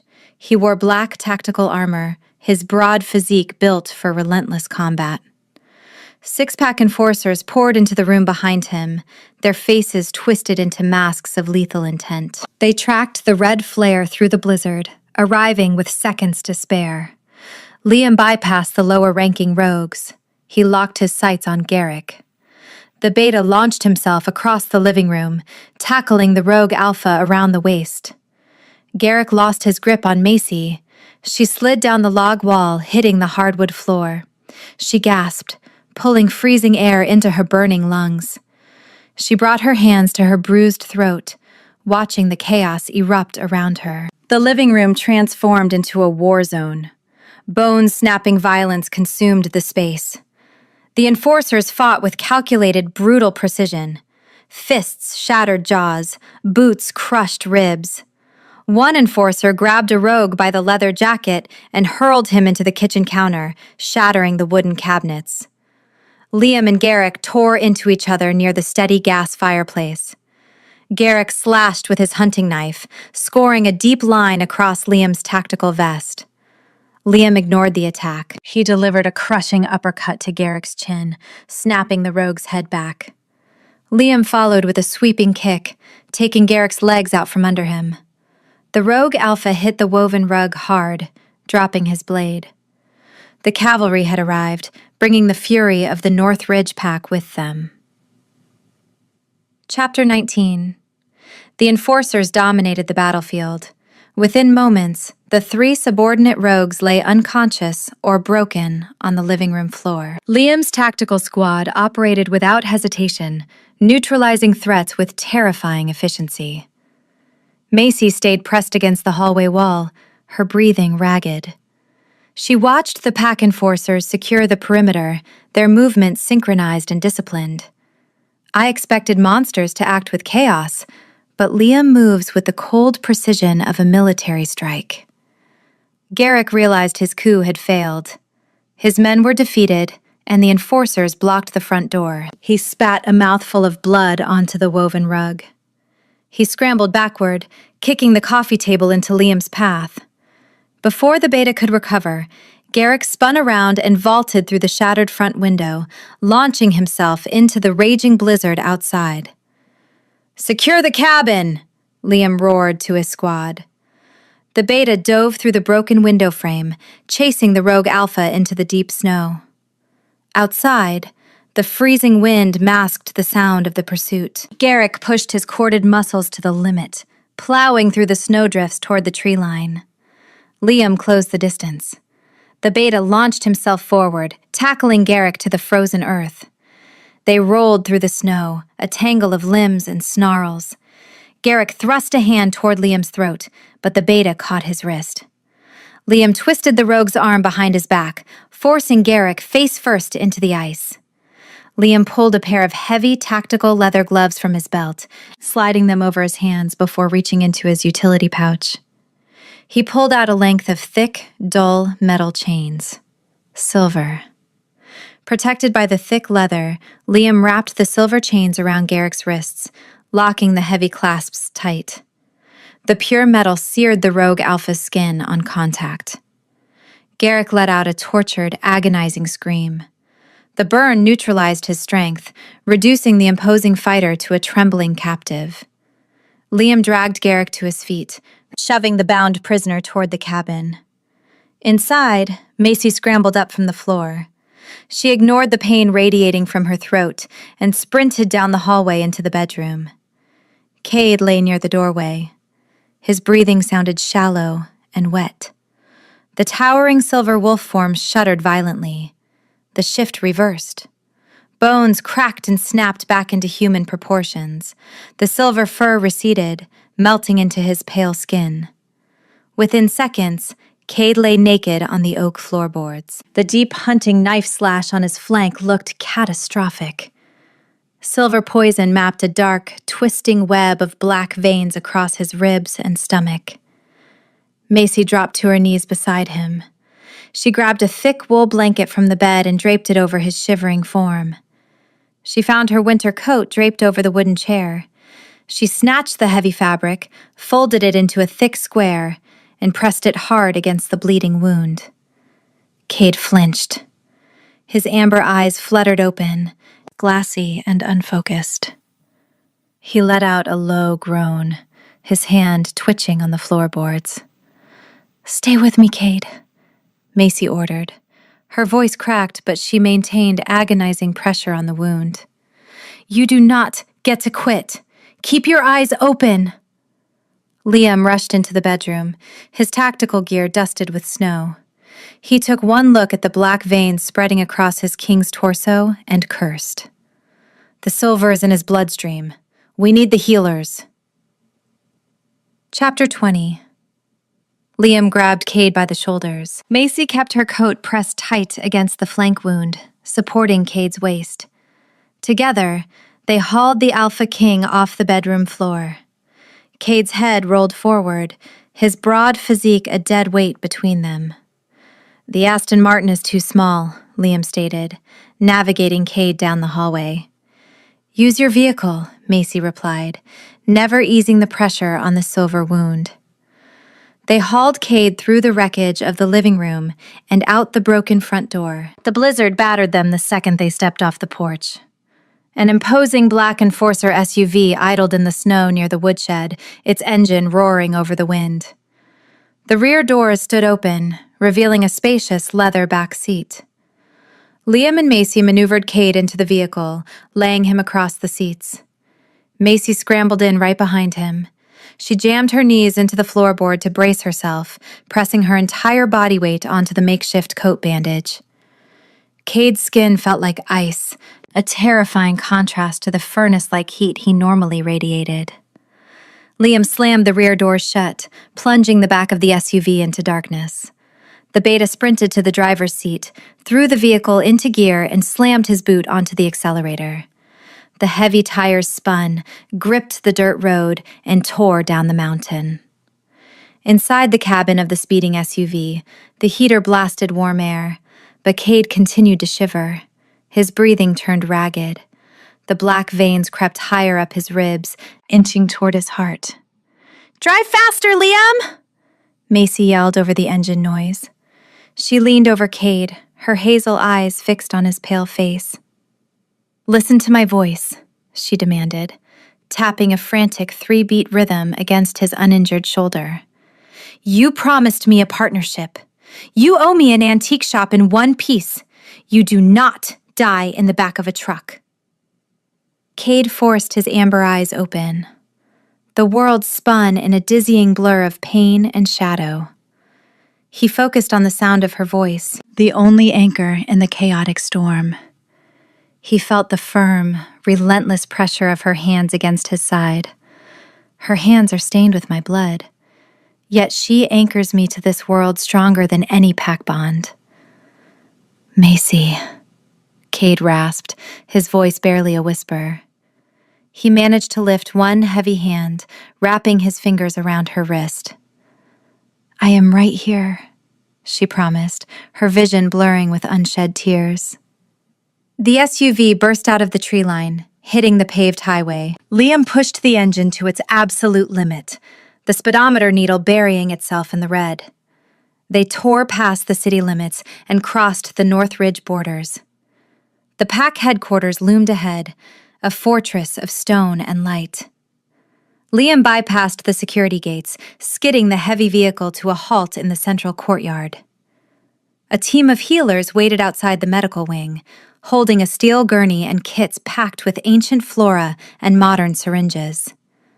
The rear doors tore open. The healers pulled Cade out of the SUV, transferring his towering frame onto the gurney. Macy tried to step out, her hands slick with silver blood. She wanted to follow the gurney into the sterile white halls. A massive pack enforcer stepped in front of the doors, blocking her path. "Family and pack only," the enforcer stated, his tone firm. The double doors of the medical wing slammed shut, leaving Macy standing alone in the freezing courtyard, staring at the barrier between her and the king. Chapter 21. Macy stood barefoot on the freezing cobblestones of the pack headquarters courtyard. The bitter wind bit her exposed skin, biting through the thin fabric of her wool sweater and faded jeans. Her hands and forearms bore the grim evidence of the night, thick smears of Cade's silver blood drying into dark, metallic crusts. She stared at the closed double doors of the medical wing. An imposing enforcer remained planted in front of the entrance, an immovable wall of muscle and duty. "If he dies behind those doors, I will tear this entire fortress apart with my bare hands." Beta. Liam stepped out of the courtyard shadows. He carried a pair of fleece-lined boots and a steaming ceramic mug of black tea. A jagged tear marred the dark fabric of his tactical vest where Garrick's blade had struck, exposing the thick Kevlar weave beneath. "Drink," Liam ordered. He pressed the hot mug into her stained hands. "Put the boots on. Frostbite serves no one in this pack." Macy took the tea. The heat seeped into her numb fingers, a stark contrast to the freezing mountain air. She set the mug on a stone bench, grabbed the thick boots, and shoved her freezing feet into the fleece lining. She welcomed the immediate stinging warmth.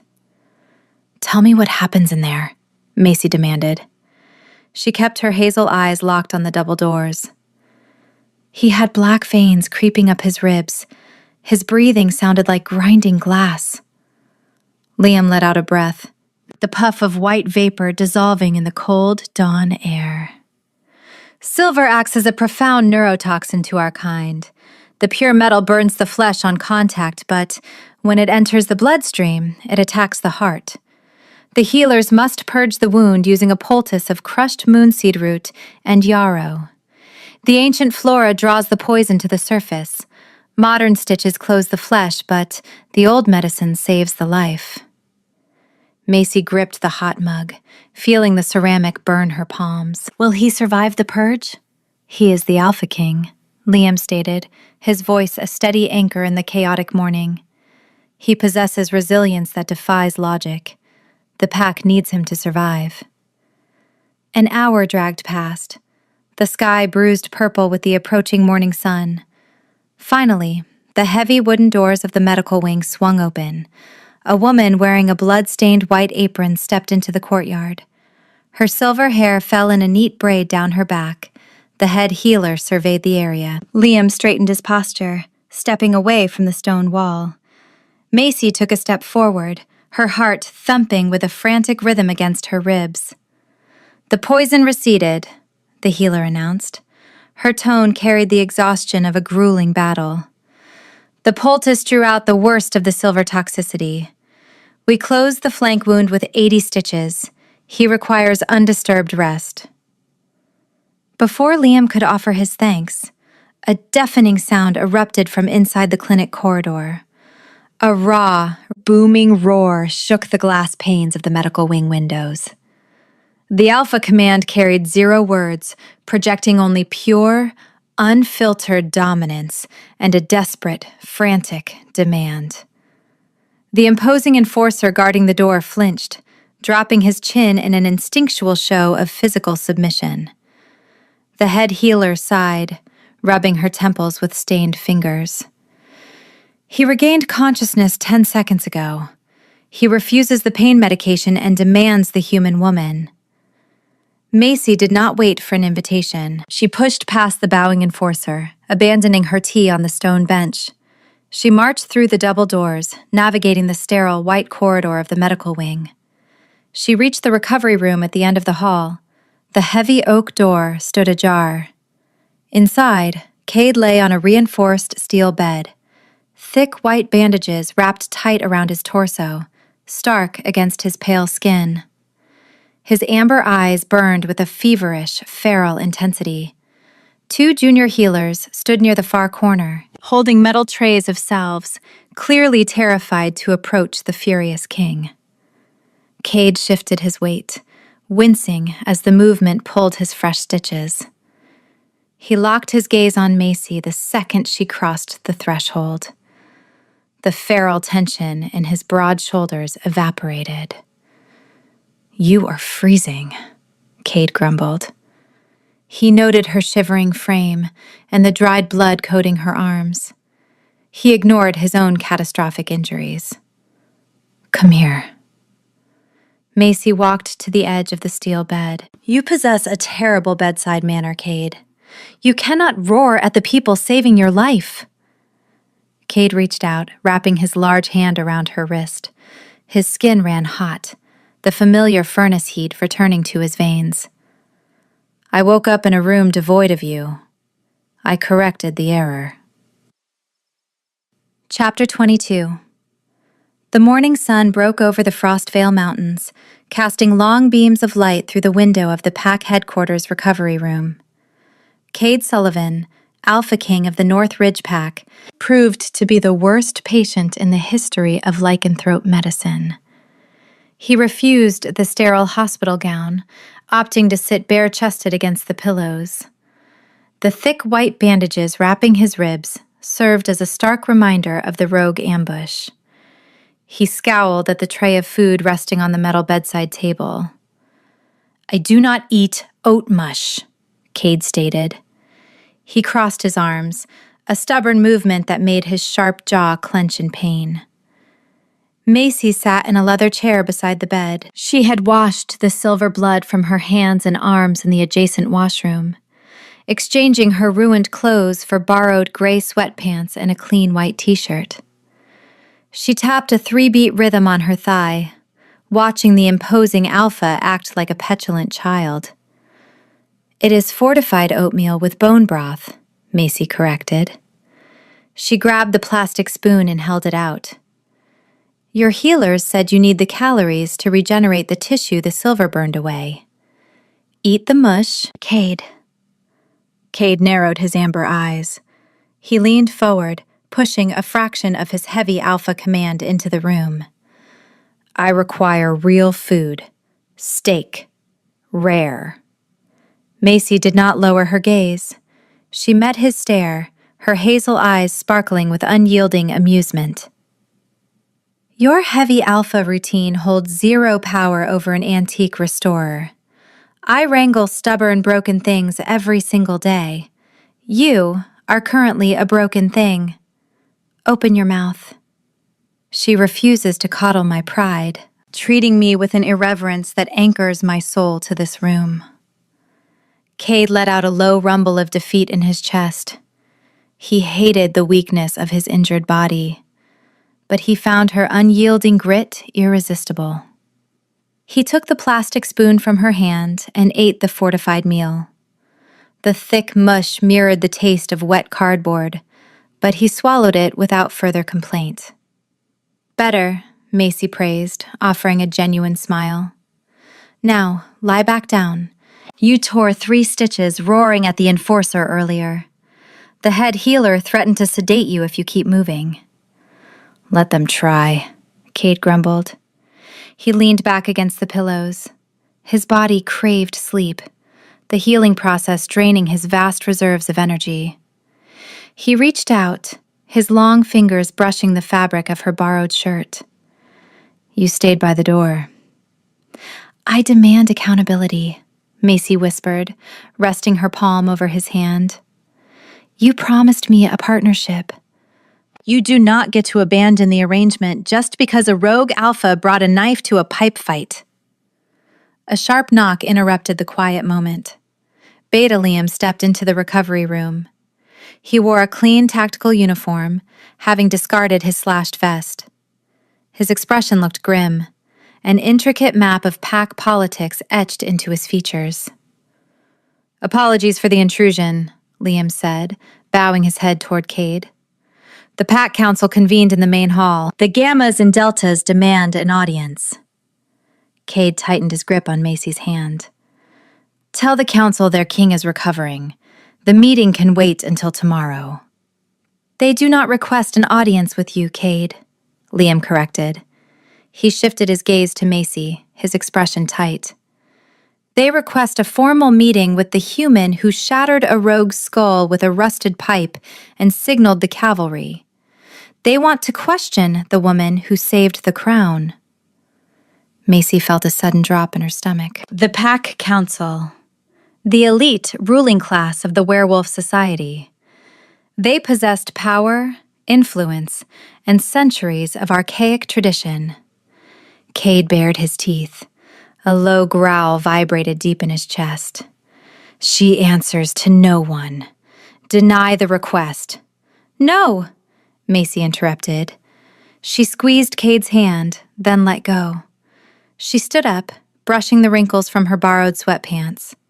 She remembered Julian, the ex-boyfriend who hid her away and spoke for her. She refused to hide in a hospital room while others debated her worth in the shadows. Tell the council I accept the invitation. I will meet them now. Cade watched her. The protective fury in his eyes melted into a profound, undeniable pride. Chapter 23. The Great Hall of the Northridge Pack echoed with the low murmurs of 50 dominant werewolves. High stone ceilings arched over rows of heavy oak benches. Ancient tapestries depicting legendary hunts lined the walls, casting long shadows in the morning light. Macy walked through the heavy wooden doors. Beta Liam escorted her down the central stone aisle.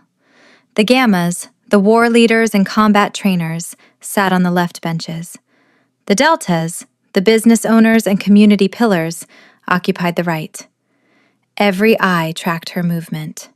The air crackled with judgment, curiosity, and predatory focus. I will not let these arrogant wolves dictate my value or intimidate me into silence. Macy stopped at the center of the hall, standing before a raised stone dais. She wore her borrowed gray sweatpants and simple white t-shirt, lacking the armor of her usual canvas tote or heavy steel wrench. She kept her spine straight, her chin up, and her hazel eyes focused forward. An elder Gamma stood up from the front bench. He possessed a thick white beard and a chest like a wooden barrel. "You are the human, Macy Linwood." "I am," Macy answered. Her voice projected clear and steady through the cavernous room, echoing off the stone walls. "Beta Liam reports you fought Garrick's men at the Frostvale cabin," the Gamma continued. His tone dripped with open skepticism. "A human matching blows with lycanthropes. You claim you protected the Alpha King." "I claim I cracked a rogue's skull with a rusted steel pipe," Macy corrected, polite yet firm. "The pack enforcers protected the king. I merely held the line until the cavalry arrived." A murmur rippled through the Delta section. A woman with sharp cheekbones and a tailored business suit stood up. "Our king carries severe injuries today because he diverted his focus to shield you. Humans are fragile. Your presence creates a vulnerability we cannot afford. The Luna of this pack must possess the strength to survive our enemies without becoming a liability." Macy tapped her 3-beat rhythm against her thigh. She locked eyes with the female Delta, refusing to look away. "Strength takes many forms," Macy stated. "Your king possesses enough physical power to level a brick building. He does not need a partner to match his muscle. He needs a partner who refuses to run when the odds turn bleak. When Garrick deployed the toxic wolfsbane gas, your alpha fell. I did not possess claws or fangs, but I possessed grit. I stayed in the room. I fought the rogue. I signaled the perimeter patrols." Macy stepped closer to the stone dais, sweeping her gaze across the assembled council members. "I am an antique restorer. I fix broken things. I do not run from damage. If you believe my humanity makes me a liability, then you misunderstand the true definition of pack loyalty." The great hall fell silent. The raw, unyielding truth of her words dismantled their archaic arguments. She demanded accountability from the elite wolves, refusing to apologize for her bloodline. The elder Gamma slowly lowered his head, a gesture of profound respect. The female Delta took her seat, her skepticism replaced by a quiet awe. Before the council could issue a formal verdict, the heavy doors at the back of the hall slammed open. A pack enforcer marched down the center aisle. He bypassed the oak benches, stopping directly beside Beta Liam. "The rogue leader is secured," the enforcer announced, his voice carrying to the high rafters. "Garrick sits in the holding cells, bound in silver chains. He is conscious and prepared for the Alpha's judgment." Macy felt a chill crawl up her arms. Garrick, the bitter rival who choked her against the log wall just hours ago. A low, rhythmic sound echoed from the front corridor. Heavy boots struck the stone floor. Cade Sullivan walked into the great hall. He wore dark trousers and a loose black shirt left unbuttoned to accommodate his thick white bandages. He moved with a stiff, calculated gait, masking his agonizing pain behind a mask of pure authority. The entire council rose to their feet. Cade ignored the Gammas and Deltas. He walked straight to Macy, his amber eyes locking onto hers. "Are we finished here?" "We are," Macy nodded. Cade turned to the enforcer. "Bring the prisoner to the throne room. It is time to end this." Chapter 24. The throne room of the Northridge Pack felt cold and unforgiving. A heavy iron chair sat atop a raised platform of dark, polished stone. Torches lined the walls, casting flickering orange light over the stark architecture. Cade ascended the platform. He moved slow, the silver poison still demanding a heavy toll on his healing body. But he refused to show weakness to his subordinates. He took his seat on the Iron Throne. The Alpha King radiated an imposing, room-silencing vibe that crushed the excess air from the room. He looked down at Macy, who stood near the base of the stone steps. He extended his large hand. "Come here," Cade ordered. Macy climbed the stone steps. She ignored the stares of the pack enforcers lining the walls. She took Cade's hand, feeling the familiar, steady heat of his skin. He pulled her to his side, positioning her standing right beside the Iron Throne. He displayed her to the room not as a subject, but as a true equal.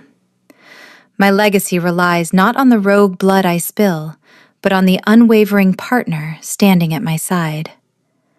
The heavy double doors swung open. Beta Liam entered, dragging Garrick by the silver chains binding his wrists. The rogue alpha looked terrible. The pure metal seared his flesh, leaving dark, charred burns across his forearms. Liam forced Garrick to his knees at the base of the platform. Garrick lifted his heavy head. His toxic yellow eyes burned with bitter hatred. He looked at Cade, then shifted his gaze to Macy. A twisted, bloody grin broke across his scarred face. "You look pale, Sullivan," Garrick taunted. His voice sounded like a gravelly rasp. "The wolfsbane lingers. The silver bites deep. I took your strength. I proved you are mortal." Cade leaned forward, resting his forearms on his knees. His expression remained a mask of detached authority. He did not yell. He did not roar.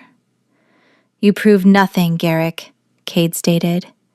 "You launched a cowardly ambush with poison gas because you feared a fair fight. You targeted a human woman because you lack the courage to face an alpha." "I brought war to your doorstep," Garrick spat, rattling the heavy silver chains. "I am a king of the wild." "You are a trespasser," Cade corrected, his voice dropping an octave. "You broke pack law. You assaulted my territory. You attempted to murder the woman I claim as my own." Macy felt her heart skip a beat. The public declaration hung in the torchlight, heavy and undeniable. Garrick laughed, a harsh, grating sound. "Kill me then. End the feud. Turn me into a martyr for the wild rogues." Cade leaned back in the iron chair. He observed the broken rogue with cold calculation. "Death is too quick. It provides a coward's escape from accountability. I prefer true justice." Cade turned his attention to Beta Liam. "Strip his rogue title. Banish him from all northern territories. Transport him to the Ironhold." A murmur rippled through the enforcers. The Ironhold served as a maximum security supernatural prison, a subterranean fortress built deep in the bedrock of the continent. It housed the worst offenders of the lycanthrope world, a place devoid of moonlight or open forests. Garrick's bloody grin vanished. True, visceral panic flashed in his yellow eyes. "No, you cannot lock a wolf in a lightless stone box. Kill me!" "Take him," Cade ordered, dismissing the rogue with a wave of his hand. Liam hauled Garrick to his feet. The rogue alpha thrashed and cursed, fighting the burning silver chains, but the beta dragged him out of the throne room. The heavy doors slammed shut, cutting off Garrick's desperate shouts. Silence returned to the hall. Cade stood up from the Iron Throne. He winced, a sharp intake of breath escaping his lips. Macy placed her hand against his uninjured side, offering her silent support. Cade turned to the remaining pack enforcers. He pulled Macy closer, his arm wrapping around her waist. "Hear me," Cade projected his voice, ensuring every wolf in the room caught his words. Macy Linwood stood her ground against a rogue alpha. She shed blood to protect this crown. From this moment forward, she carries my mark and my protection. She is your equal. Anyone who questions her authority questions mine." The enforcers dropped to one knee, bowing their heads in unison. They accepted the human. They accepted their Luna. Chapter 25. 2 days passed before the head healer cleared Cade to leave the pack headquarters medical wing. The Alpha King moved with a rigid, guarded posture, hiding the deep ache of his 80 stitches beneath a heavy wool sweater. Beta Liam drove them back to Larkspur Shore in the black Enforcer SUV, leaving the Aston Martin parked in the mountain snow until a retrieval team could fetch it. Macy sat in the passenger seat, wearing her borrowed gray sweatpants. She watched the towering pines transition into the concrete skyline of the city. The weekend had started as a quiet escape and ended in a brutal war. Now the adrenaline faded, replaced by the crushing reality of logistics. She stared at her empty hands. Her heavy steel wrench and her reliable canvas tote remained abandoned on the Frostvale cabin floor. I survived a rogue Alpha, but now I have to figure out how to run an antique shop while dating a supernatural king. Drop us at the apartment, Cade instructed Liam from the back seat. He leaned against the leather upholstery, closing his amber eyes to rest his healing body. Liam navigated the city traffic and pulled the heavy SUV to a stop outside Macy's building. Her cherry blossom pink Vespa sat exactly where she left it, parked by the curb. The sight of the vintage scooter grounded her. Macy stepped out of the vehicle. Cade followed, his boots hitting the pavement with a slow, deliberate thud. He placed a hand on the small of her back, the furnace heat of his skin radiating through his wool sweater. They walked up the stairs and unlocked the apartment door. "We lived!" Tessa shouted from the kitchen. The younger sister wore her signature paint-stained overalls, holding a half-eaten bagel. "The enforcers called me on Saturday. They said you cracked a guy's skull. I am framing the incident report." A raspy chirp echoed from the living room. Betsy, the Asian ash-colored cat, trotted out to meet them.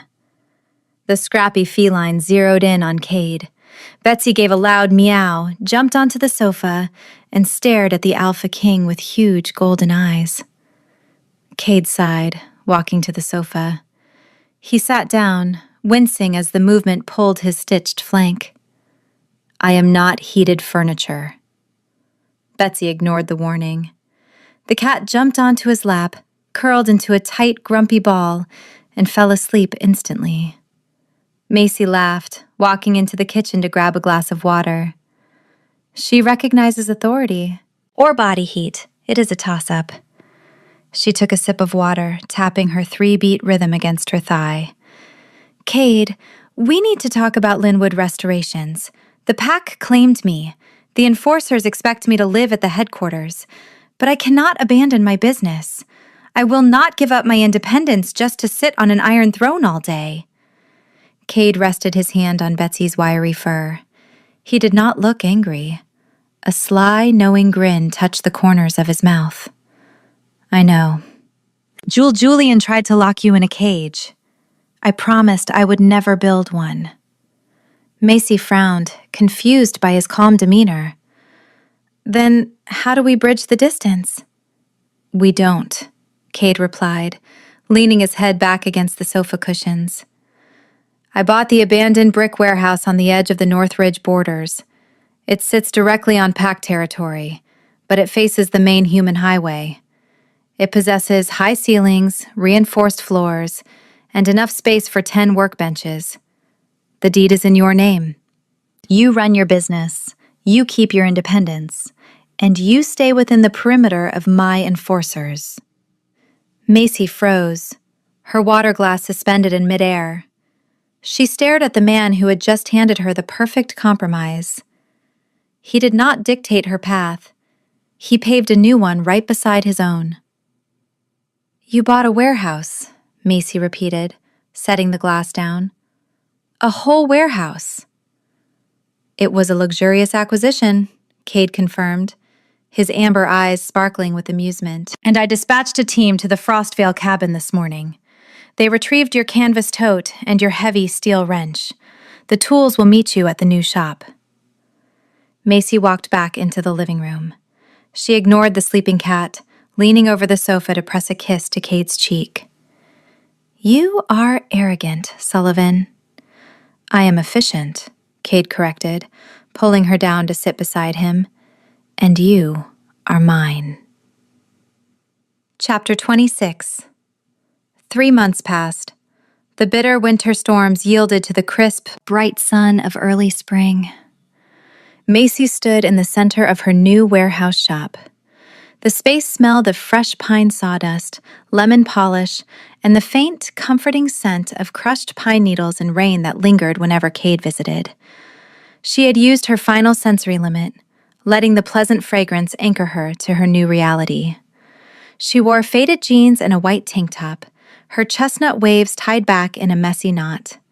Her canvas tote rested on a nearby stool, the heavy steel wrench peeking out of the front pocket. She wiped a layer of dust off a restored mahogany dining table, admiring the smooth finish. The heavy metal bay doors at the front of the shop rattled open. Cade walked inside. He no longer wore the thick white bandages. His flank wound had scarred over, leaving a thick, pale line across his ribs, but his raw strength had fully returned. He wore a fitted black t-shirt and dark jeans, carrying 2 paper cups of black coffee. "The pack accountants finalized the Apex wireless sale this morning," Cade announced, handing her a cup.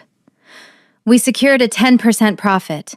The corporate world remains far easier to conquer than miniature golf." Macy took the coffee, savoring the bitter taste. "You broke a plastic pirate ship, Cade. You did not conquer anything." "I conquered you," Cade countered, stepping closer.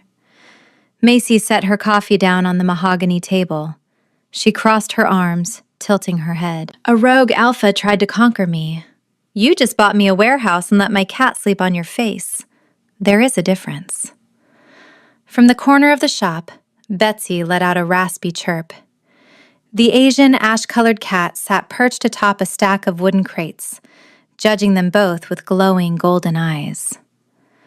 "The cat is a menace," Cade noted, though his tone held zero malice. He reached into his pocket and pulled out his encrypted smartphone, silencing a call from Beta Liam. The pack could wait. The rogue threats were neutralized, the borders secured, and Garrick rotted in the lightless depths of the iron hold. Cade closed the final distance between them. He wrapped his arms around Macy's waist, pulling her flush against his chest. His body radiated that familiar, unyielding heat. "Minor domestic squabble," Cade whispered, his lips hovering inches from hers. "You still have 3 boxes of clothes sitting in the trunk of the Aston Martin. Liam needs the car for a border run." "I spent my life guarding my heart, but standing here in his arms, the armor feels entirely unnecessary." "I will unpack them tonight," Macy promised, tangling her fingers into his dark, messy hair. "Unless you have a better idea for the evening." Cade's amber eyes flared with a deep golden light. He backed her up against the edge of the mahogany table, his imposing frame crowding her senses. The chemistry between them remained as volatile and electric as the night in the mountain cabin. He did not need an alpha command to make her yield. He only needed to look at her. "I have several ideas," Cade murmured, his voice dropping to a low, dangerous rumble. He leaned down and captured her lips. The kiss started slow, a deep and intoxicating promise of the night ahead. Macy kissed him back with equal fervor, matching his alpha intensity with her own human grit. She had found her equal, a king who respected her wrench, a warrior who loved her defiance, and a partner who would burn the world to keep her safe. Macy wrapped her arms around his neck, pulling him closer, ready to face whatever wild adventure the Northridge pack threw at them next. The end. Quick favor, pack. Don't go anywhere yet.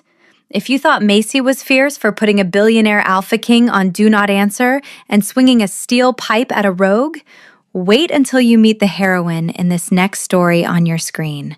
You have to hear this disaster unfold. Click the video on your screen right now. It is wildly unhinged.